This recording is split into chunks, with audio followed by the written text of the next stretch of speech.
What really changes when you save your first $20,000? I'll tell you, banks start treating you differently.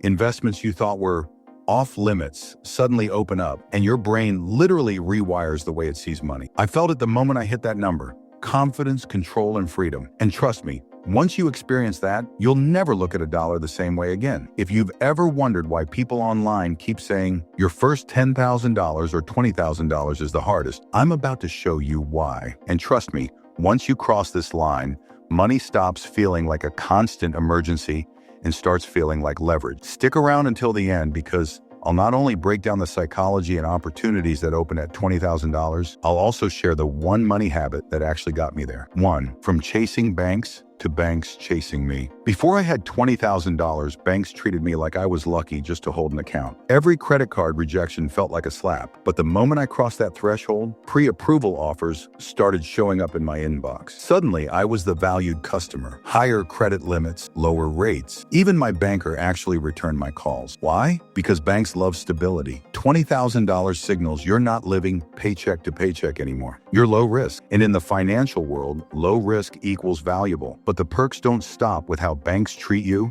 It also changes how you can play the investing game. 2. Investment doors unlock. When I had less than $1,000 in my account, investing meant downloading a free stock app and buying random shares of companies I couldn't pronounce. But with $20,000, whole new world. Suddenly I had enough to meet the minimums for brokerage accounts and index funds, get into real estate syndications that required $5,000 plus buy-ins, and even qualify as a serious player for side businesses and partnerships. It's like the velvet rope at the club lifted and the bouncer finally waved me in. I once tried to join a real estate group with $1,000 in savings. The guy literally laughed and said, "Come back when you've got skin in the game." When I hit $20,000, that same group welcomed me like I was family. But here's the real kicker. Yes, the financial doors opened, but the biggest shift wasn't outside. It was inside my head. 3. My brain rewired around money. This is the change nobody tells you about. At $20,000, your relationship with money flips. It goes from scarcity, how am I going to pay rent next month, to security, I'm safe for at least 6 months no matter what happens. That single switch freed up so much mental energy.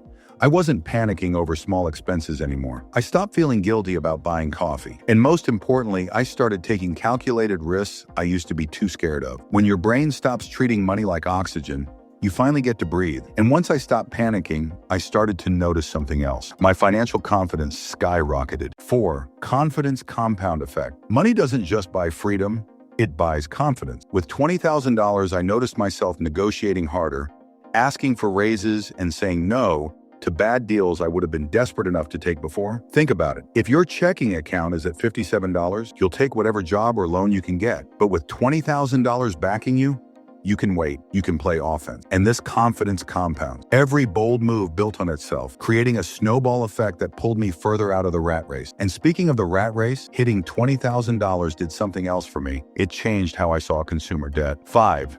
The power shift with debt. Before $20,000, I felt like debt owned me. After $20,000, I realized I owned the leverage. Instead of fearing credit cards, I used them for points, travel perks, and cash back paying in full every month. It wasn't, how will I escape this anymore? It became, how do I use this tool to my advantage? Debt stopped being a prison and became a weapon. But money doesn't just change how you play offense, it completely alters your defense too. 6. Emergency fund equals peace of mind. Here's the underrated flex nobody brags about. Knowing that if your car breaks down tomorrow, you're fine. With $20,000, I finally built a legit emergency fund. That one move destroyed 90% of my financial stress, because emergencies stopped being financial tsunamis. They were just inconveniences. When life can punch you in the face and you don't flinch, that's freedom. And that emotional calm set me up for another shift. How I actually think about risk. 7. Taking calculated risks. When I was broke, every decision felt like gambling. If I spent $200, it could derail my whole month. But with $20,000,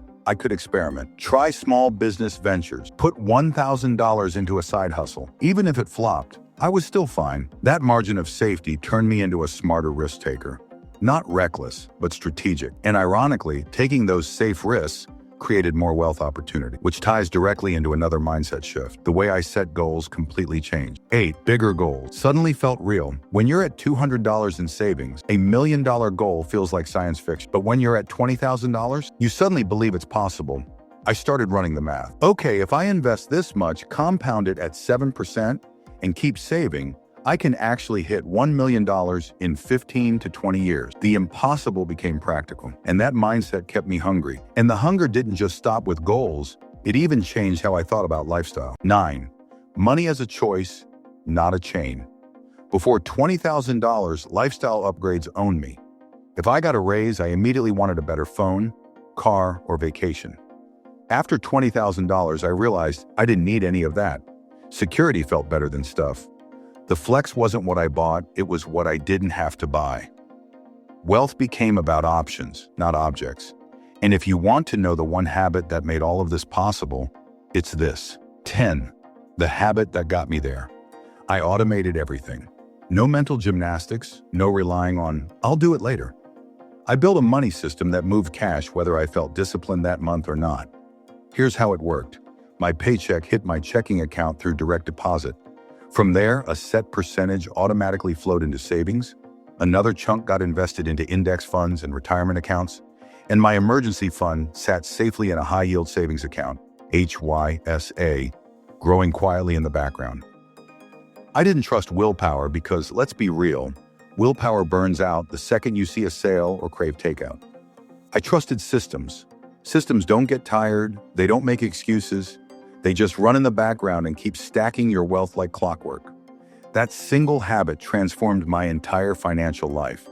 It took me from broke, anxious, and constantly second-guessing myself to $20,000 saved, confident, and actually excited to watch my money move without me lifting a finger.